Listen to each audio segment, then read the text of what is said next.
ایک بزرگ فرماتے ہیں، میں ایک دفعہ طواف کر رہا تھا۔ میں نے ایک لڑکی کو دیکھا، اس کے کاندھے پر ایک کمسم بچہ بیٹھا تھا اور وہ یہ ندا کر رہی تھی، اے کریم تیرا گزرا ہوا زمانہ کیسا موجب شکر ہے۔ وہ بزرگ اس کے پاس چلے گئے، پوچھا وہ کیا چیز ہے جو تیرے اور مولا کے درمیان گزری۔ اس نے ایک عجیب واقعہ سنایا۔ کہنے لگی، میں ایک مرتبہ کشتی پر سوار تھی اور تاجروں کی ایک جماعت میرے ساتھ تھی۔ اتنی تیز ہوا چلی مانو کہ جیسے طوفان ہو۔ ہماری کشتی ڈوب کر غرق ہو گئی اور سب کے سب ہلاک ہو گئے۔ میں اور یہ بچہ ایک تخت پر رہ گئے۔ اسی کے ساتھ ایک حبشی آدمی بھی بچا، وہ دوسرے تختے پر تھا۔ ہم تینوں کے سوا کوئی بھی نہیں بچ پایا۔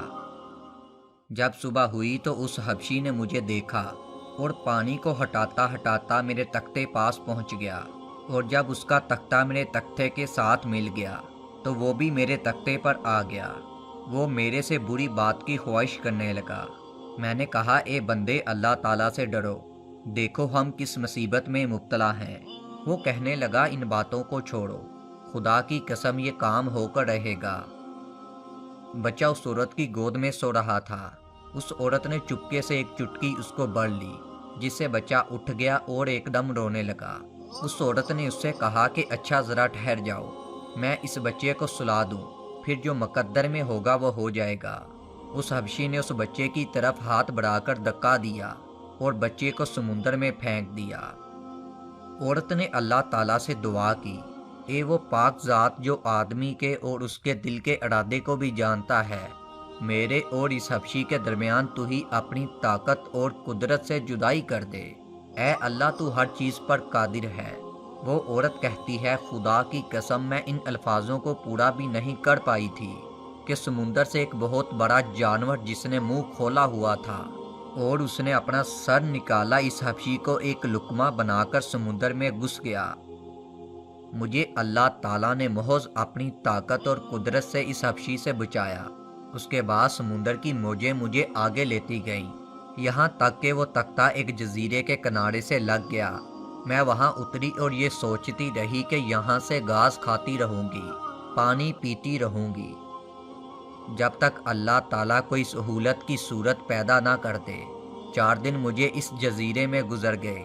5ویں دن ایک بڑی کشتی سمندر میں چلتی ہوئی آئی۔ میں ایک ٹیلے پر چڑھ کر اس کشتی کی طرف اشارہ کرنے لگی۔ وہ کپڑا جو میرے ہاتھ میں تھا، میں نے اسے خوب ہلایا۔ انہوں نے مجھے دیکھ لیا۔ 3 آدمی ایک چھوٹی سی ناؤ پر بیٹھ کر میرے پاس آئے۔ میں اس ناؤ پر بیٹھ کر ان کے ساتھ کشتی میں پہنچی تو میرا وہ بچہ جس کو حبشی نے سمندر میں پھینک دیا تھا انہی میں سے ایک آدمی کے پاس تھا۔ میں اسے دیکھ کر اس پر گر پڑی۔